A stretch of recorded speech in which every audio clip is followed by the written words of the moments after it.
안녕하세요. 군산에서 아이들을 보호하고 아동학대 예방을 담당하고 있는 군산경찰서 학대예방경찰관 한지수 경장이라고 합니다. 반갑습니다. 아동학대란 무엇인지 네. 간략하게 설명 부탁드리겠습니다.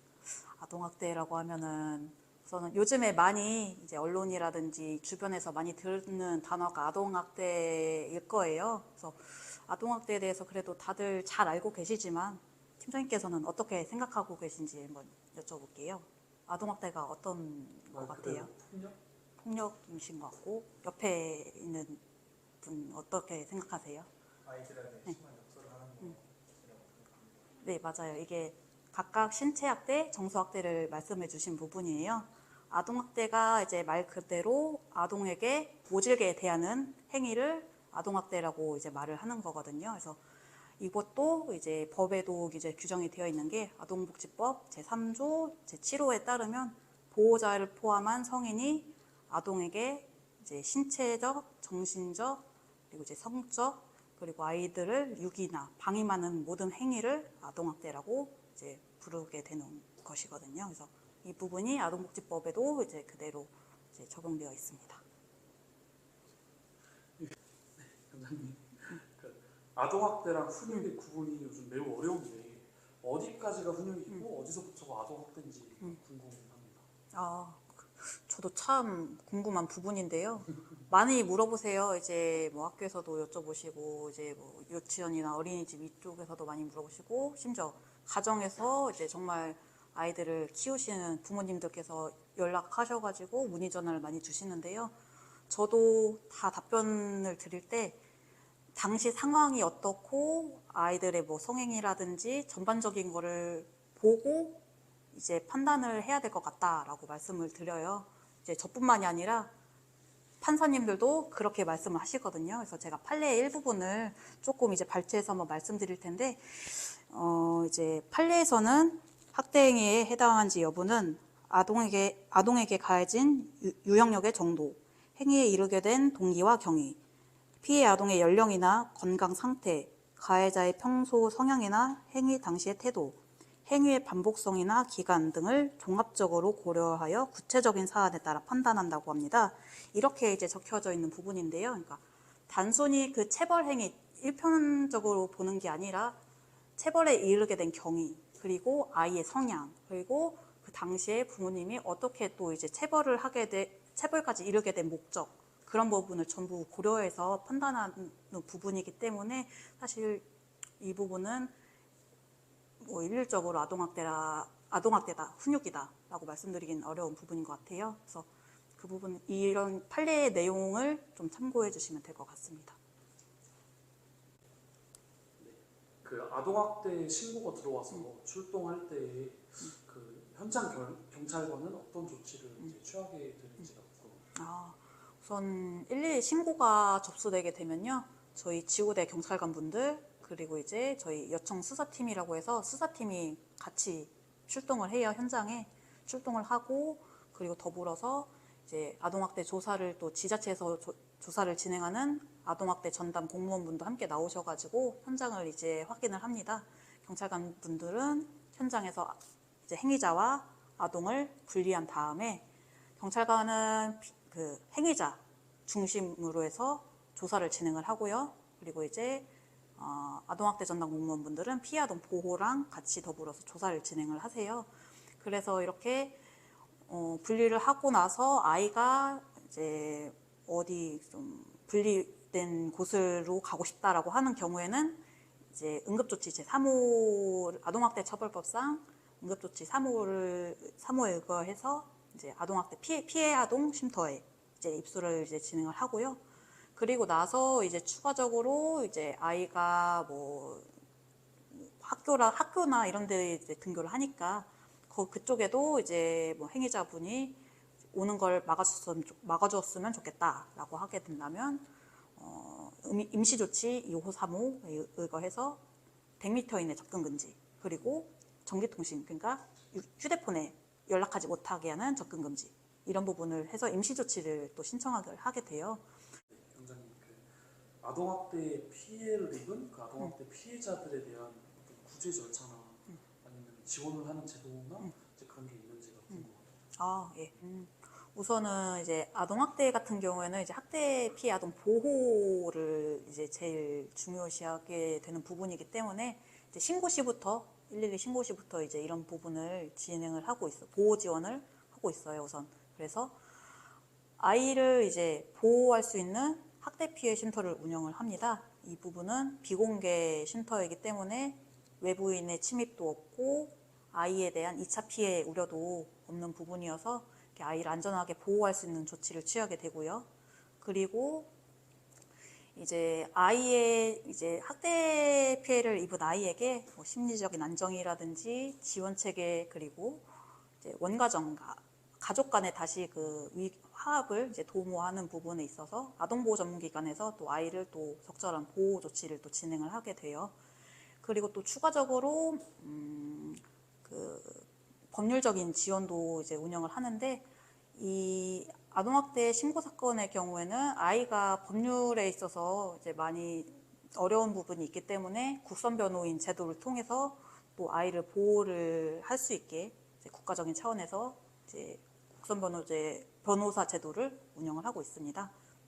특히 그 성학대, 그러니까 성폭력 사건 같은 경우에는 원스톱 제도, 그러니까 한 번에 이제 아이 피해 아동을 보호하고 이제 지원을 해야 되는 부분이 있기 때문에 해바라기 보호센터, 해바라기 센터에서 이제 아이 조사도 진행을 하고 심리적인 안정 그리고 이제 보호 지원 이런 부분도 모두 진행을 하고 있습니다. 네, 그 굉장히 그 근무를 하시면서 네. 이제 가장 기억에 남는 네. 이제 학대 사건이 네. 있으면 말씀 부탁드리겠습니다. APO 근무를 거의 처음 했을 때 좀 제 나름대로 큰 사건이라고 생각하는 게 있는데요. 그게 이제 그때는 이제 유관기관 좀 합동회의처럼 이제 진행하고 현장 확인하는 분위기가 있어서 저랑 그리고 저희 요청 수사팀 그리고 이제 유관기관 분들이 오셔가지고 이제 학대 행위자 분을 좀 어떻게 진행을 할 건지 조금 이제 현장에서 좀 조사하고 이제 회의하는 그런 곳으로 이제 갔어요. 가서 이제 유관기관 분들은 어머님 대상으로 해서 이제 또 이제 말씀을 하시고 어머님도 뭐 말씀을 하셨는데 중간에 어머님께서 이제 나오셔가지고 본인 방으로 들어가신다고 하는 거예요. 그러니까 여기가 좀 이제 같이 이렇게 공동 생활하는 가정이었어가지고 이제 모든 다른 많은 가정들이 있는데 이제 어머님께서 자기 방으로 들어가신다고 해가지고 이제 올라가시는 부분인데 저는 갑자기 이제 하다 말고 이제 얘기하시다 말고 하시다가 도중에 올라가셔가지고 왜 어디 가시지 하면서 이제 그냥 뒤를 따라갔어요. 몰래 따라간 게 아니라 그냥 이렇게 저도 자연스럽게 이제 따라갔거든요. 따라갔는데 그분이 이제 이제 현관문 앞에서 현관문을 열고 방으로 들어가시지 않고 이제 부엌으로 가시더라고요. 그래서 물을 드시려고 하는 건가라고 했는데 그게 아니라 싱크대 문을 갑자기 열고 치카를 꺼내신 거예요.